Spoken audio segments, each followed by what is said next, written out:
My name is Clara Whitmore, and I'm 38 years old. Competence doesn't shout, it hums. Quiet, steady, dependable. The dishwasher kicks into off-peak at 12:01 because I set it that way months ago. The budget spreadsheet blinks green at the end of every month. The world outside may tilt, but my home stays balanced. I like ballast. No one thanks ballast until the boat lists. It was a gray Tuesday afternoon when my phone lit up across the conference table. Graham rarely texted me during meetings. He knew my hours, my schedule, the rhythm of my days.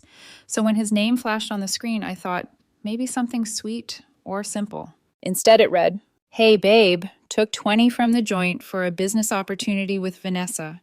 This is going to be huge. Don't be selfish about it. This benefits both of us. Love you." 20, not 200, not 2,000, 20,000. The room blurred. Someone was talking about quarterly projections, but all I heard was the blood in my ears. The word selfish pulsed like a warning light only I could see. I typed one word back. Okay. Then I closed my laptop, apologized softly to the team, and walked out into the November light that hit too cold, too sharp. Graham had always been ambitious in theory, careless in practice. When we first met, I mistook his recklessness for confidence. He could charm a waitress into comping dessert, talk his way through a parking ticket, spin failure into market timing. I should have noticed the pattern. He never lost. Someone else always paid. I drove home in silence, the kind of silence that rearranges the air in a car. The lake house sat in my mind like a weight I hadn't thought about in months. My family's lake house, the one my grandfather built in 1962, every plank hand-sanded, every nail deliberate. My parents spent their honeymoon there. We scattered my sister's ashes on the dock after the accident. That house had history older than my relationship, stronger than any promise Graham had ever made. He loved to call it ours. I let him, the way you let a child say my moon. He didn't know that 6 months earlier, my parents had sat me down at their kitchen table. My father had just turned 70. My mother's hands had begun to tremble from Parkinson's. They wanted to secure everything while they still could. "We've seen how he talks about the lake house," Dad said gently. "The way he makes plans without asking, changes things that aren't his. We just want to protect it." Their attorney, Roger Hale, had handled the Whitmore estate for decades. His voice was calm when he suggested it. A family trust. Transfer ownership out of your parents' names into a trust, with you as the sole trustee and beneficiary. Clean, legal, permanent. We did it in March. Appraisal, tax filings, recorded deeds, every paper sealed and signed. The lake house no longer belonged to my parents or to me personally. It belonged to the trust. Graham had no idea. I remember the exact moment it became real. Roger sliding the folder across his desk toward me, saying, "You're the steward now, Clara. Don't let sentiment cloud your protection of this place." At the time, I'd smiled. I hadn't realized how prophetic that warning was. When I got home that evening, the apartment smelled faintly of bergamot and the garlic I'd roasted Sunday night. Graham was sprawled on the couch, phone in hand, laughing at something. "Hey, babe," he said casually. "You look serious." I hung my coat, keeping my voice even. "You took 20,000 from our account." He shrugged, grinning. "Yeah, but it's an investment. Vanessa and I are starting a short-term rental thing. She's got connections in property management. It'll double in a month. Easy." My breath caught at her name. "Vanessa?" He looked up, sensing the temperature shift. "Don't start. It's business, not personal." "Your ex-girlfriend." "Business partner," he corrected sharply. "Don't be jealous. You always overthink everything. It's not a big deal." I studied him. The way he leaned back, relaxed, like he'd done something generous, like he expected me to thank him for including me in his delusion. "Graham," I said softly, "do you remember who owns the lake house?" He blinked, confused. "What? What does that have to do with anything?" "Just answer." "Your family does, but we've been together 5 years. Married couples split assets. That's how it works." "We're not married." "Yet," he said, smiling. "You know it's basically the same thing." I stared at him, and something inside me clicked into stillness. It wasn't anger, it wasn't even shock. It was recognition of someone who had already written the story of what was his and penciled me out of the ending. He kept talking about opportunity, timing, Vanessa's expertise, but I wasn't listening. I was thinking of my parents' handwriting on the trust documents, of Roger's signature, of every seal and notarized line that placed the lake house beyond Graham's reach. That night, while he slept, I sat at the kitchen table and opened my laptop. The glow from the screen made the apartment look foreign. I scrolled through our joint account, line by line. $20,000 withdrawal. Transfer memo. Opportunity fund. I almost laughed. Then I opened my messages and typed, "Helena, need to talk. He thinks he's keeping the lake house. Let's make sure he never can." I hit send. Outside, the city hummed, quiet, steady, dependable, like competence does before the storm hits. Helena called within 2 minutes. "Say it straight," she said. "What happened?" "He moved 20,000 into a business opportunity with Vanessa," I said, the words tasting metallic. "He called me selfish. Also, he still talks about the lake house like it's ours." A soft sigh. Papers rustled. I remember the trust dates by heart. March execution, April recording, May appraisal filings. He's not on a single line. Yeah.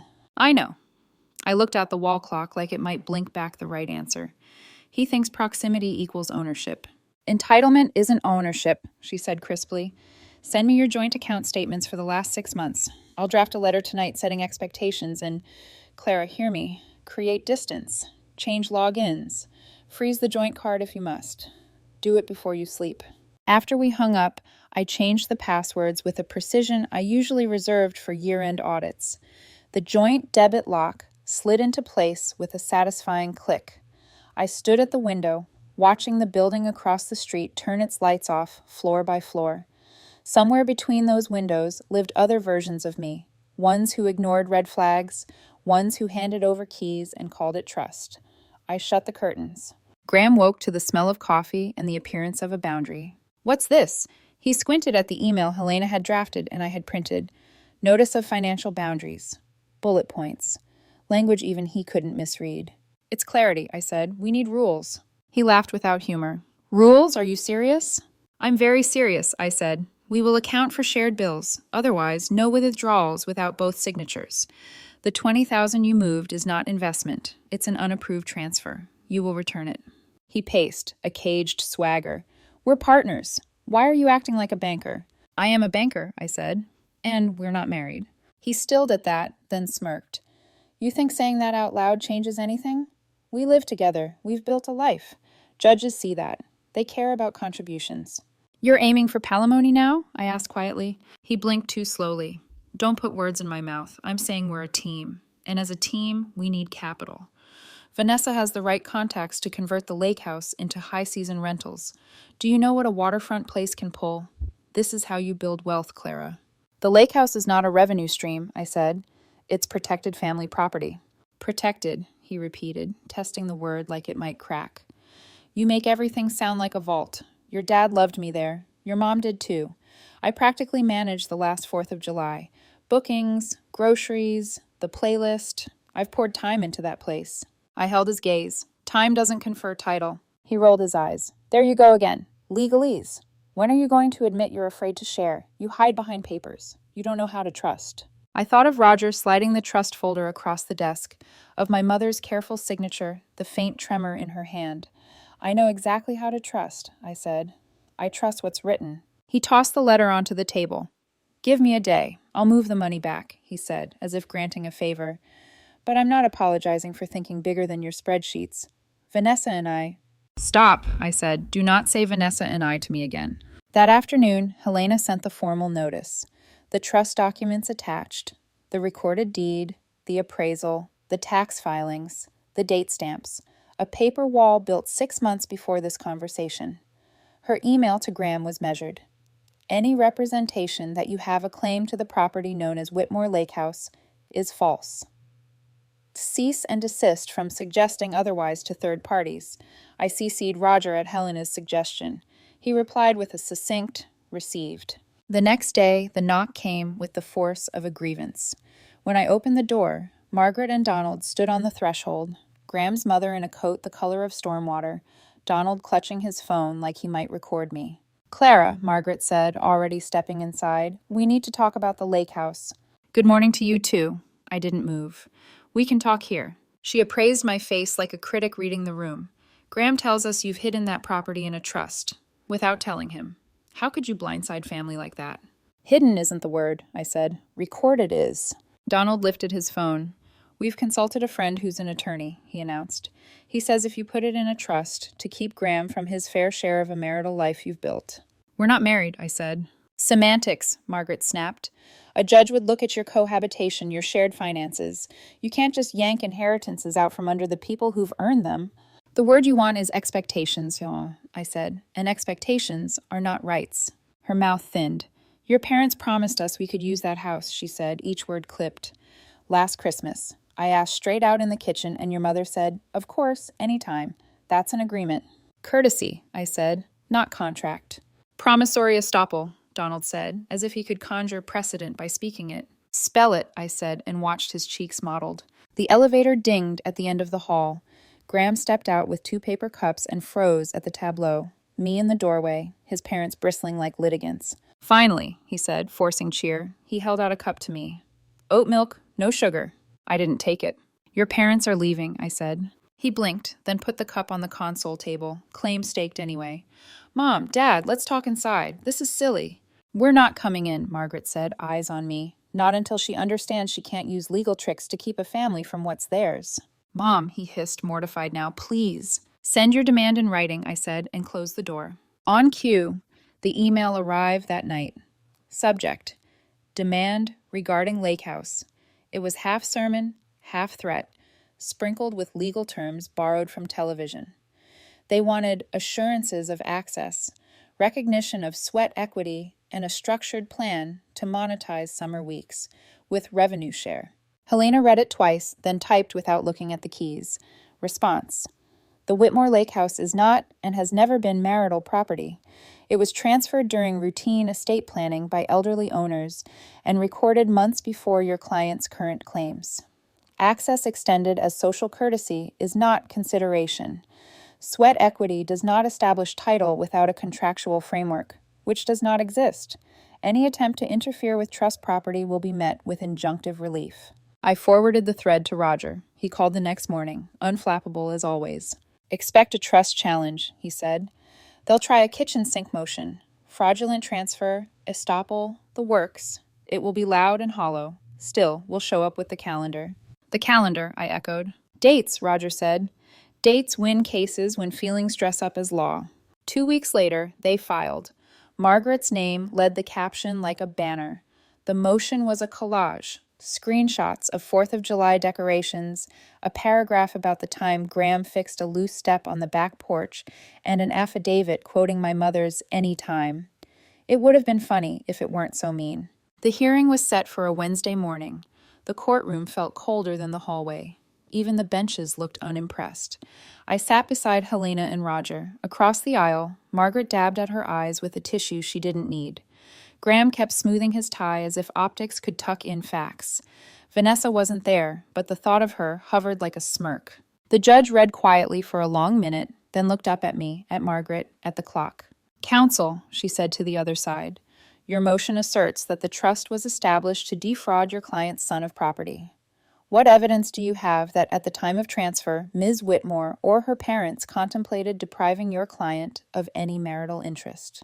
The other lawyer, a substitute I noticed, their first had withdrawn, cleared his throat.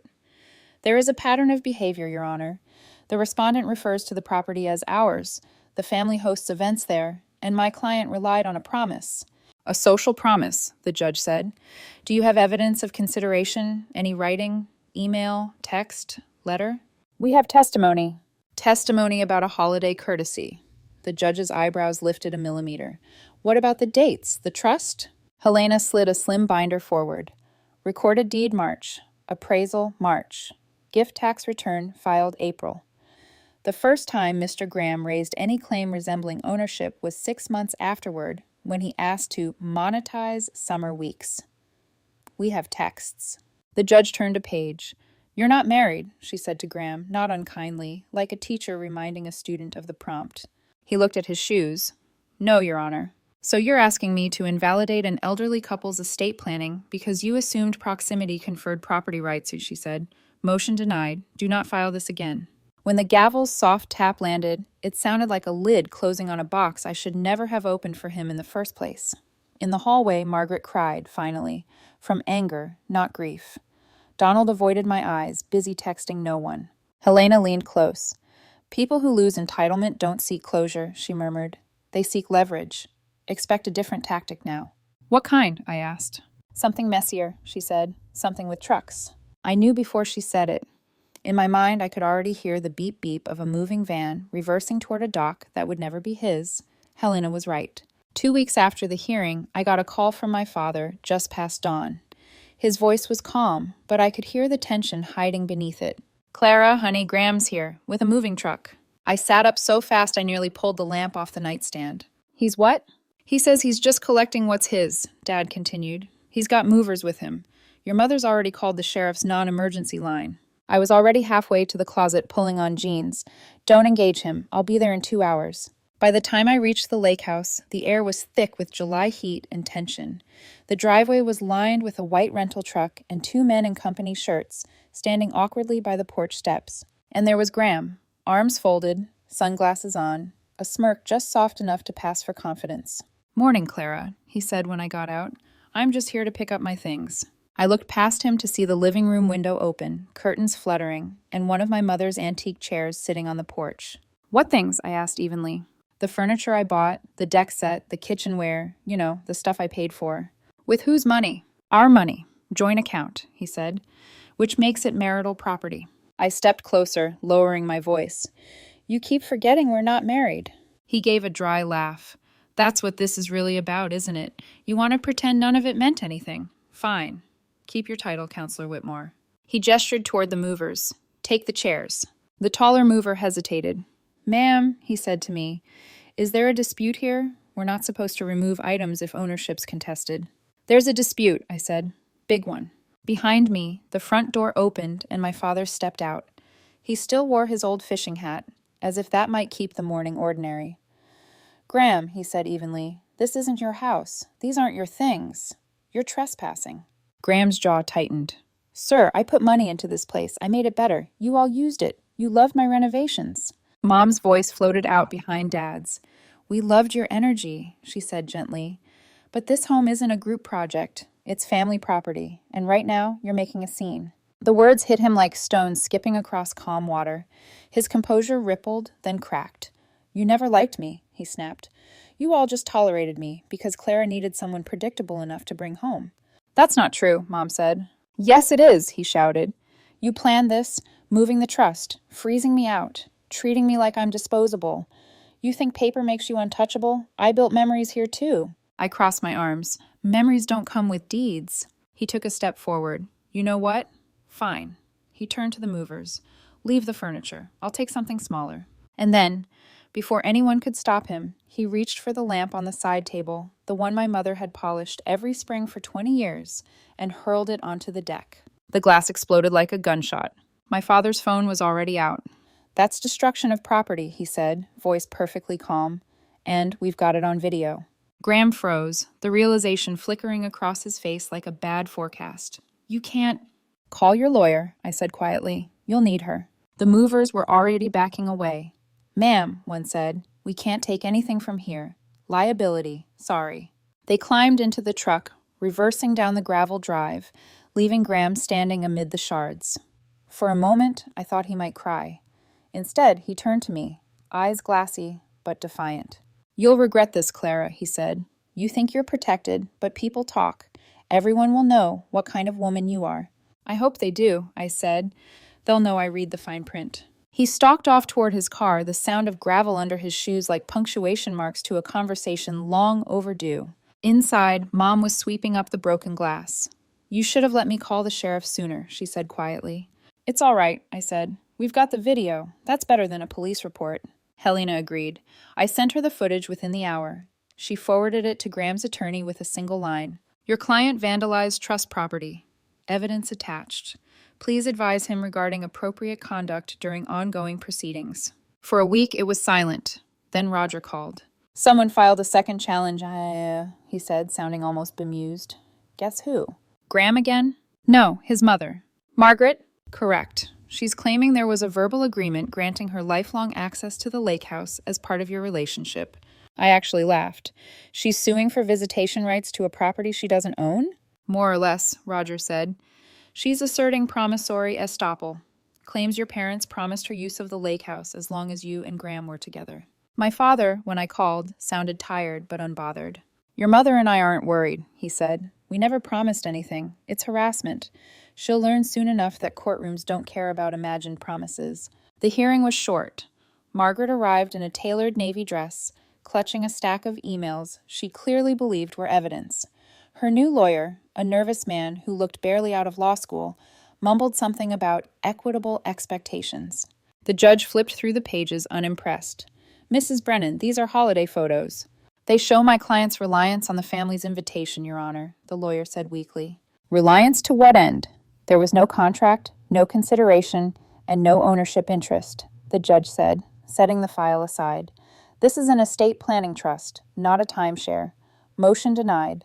Counsel, please advise your client against filing frivolous suits. The court's patience has limits. Margaret's face crumpled, not from sadness, but from the shock of being told no. Donald guided her out by the elbow, his eyes on the floor. Helena leaned over to me. That's the end of their legal leverage, she whispered. Then what's next? I asked. Emotion, she said. When money and law fail, people reach for guilt. She was right again. A week later, Graham texted me for the first time in months. Meet me for coffee, just talk. I didn't respond. He tried again the next morning. Please, just 15 minutes, I'll make it right. But there was nothing left to make right. What he'd really lost wasn't the lake house. It was the illusion that love entitled him to control. Helena called it closure by attrition. I called it peace. Still, I knew he wouldn't go quietly. People like Graham never ended things. They just looked for new beginnings to rewrite the story in their favor. And I could feel one more act coming, hovering in the air like humidity before a storm. It took nearly 4 more months for the divorce settlement to finalize. 4 months of filings, counterfilings, and long silences filled with low-grade dread. Every time my phone buzzed, I half expected it to be another accusation, another way for Graham to reclaim some imagined debt. But the messages eventually stopped. When the case reached its final hearing, I felt something close to relief. Helena and I sat at the long oak table across from Graham's newest lawyer, a crisp, overly confident man named Paul, who greeted us with the polite detachment of someone who bills by the minute. Graham wasn't there. Paul slid a stapled document across the table. My client's proposal, he said. I scanned it quickly. He wanted the house we lived in, bought in my name before we met. His car, already paid off. Half my 401k. $3,000 a month in support for 5 years. $25,000 in emotional damages. I felt a laugh catch in my throat. Helena didn't bother to hide hers. Let me save us both time, she said, flipping her pen in her hand. He's not getting the house. It's separate property purchased pre-relationship. He gets his car, half the 401k, half the joint savings. No support, no damages. There's no marriage, no entitlement. It's a cohabitation dissolution, not a divorce. Paul's expression didn't flicker. He contributed significantly to the household. He deserves equitable division. Helena leaned back, perfectly calm. Equitable means fair, not indulgent. Your client contributed about 30% of expenses. He's entitled to exactly that ratio of what's left, which we've already calculated and offered. Paul tapped his pen against the folder. He feels that given his emotional investment... There's no legal currency for feelings, Helena interrupted. Tell him that's free. It ended like that, quietly, almost anticlimactically. When the final paperwork was signed, Paul nodded and gathered his documents without another word. Helena turned to me as the door closed. He'll settle. He can't afford to drag this through court. He's burned through most of what he withdrew. She was right again. 2 weeks later, the notice came. Case resolved. The final numbers were simple. Graham kept his car and half the 401k. He received half the joint savings, roughly $18,000. He got a $6,000 credit for furniture he'd partially paid for.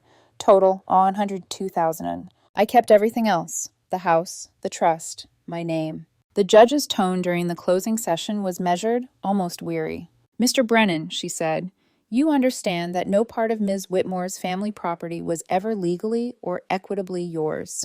He stared at the desk. I just feel like I should get something for all the time I put into that house. That's not how property law works, she replied. You're receiving a fair division of actual shared assets. Be grateful your former partner has been reasonable. Case closed. When it was over, I stood outside the courthouse steps, the light sharp and clean after months of storm. Graham approached from behind, his steps hesitant. It was the first time we'd spoken directly since everything began. "You must be thrilled," he said bitterly. "You kept everything." I turned to face him. "No, I kept what was mine." "You think that makes you better?" he asked.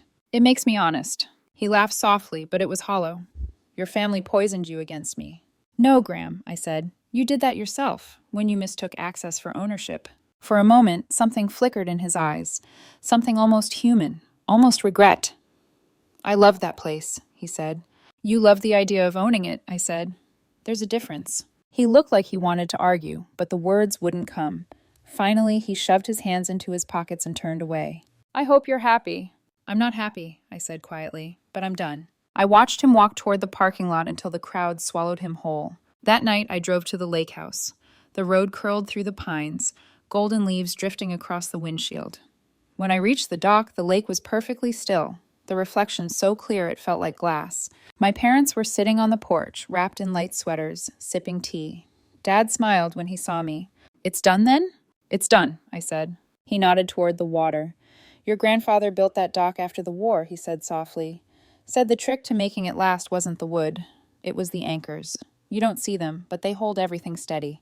I sat beside him, watching the light ripple against the beams. "I used to think love was the anchor," I said. "Turns out it's knowing what you're willing to protect." He smiled faintly. "Same thing sometimes." We sat there until the sun sank low enough to turn the lake the color of copper. Later, as I locked up for the night, I opened my phone. The last message from Graham still sat there, months old now. "Hey babe, took 20 from the joint for a business opportunity with Vanessa. Don't be selfish about it. This benefits both of us." I stared at it for a moment before moving it to a folder labeled evidence. Because that's what it was now. Not a wound, not a memory. Just proof. Proof that love without boundaries becomes entitlement. Proof that protecting what matters isn't selfish. It's survival. As I drove away, the lake house lights shimmered in the rearview mirror like a heartbeat. The trust would keep it safe, just as my parents intended. And as for Graham, he could chase as many new opportunities as he wanted. The lake house wasn't one of them.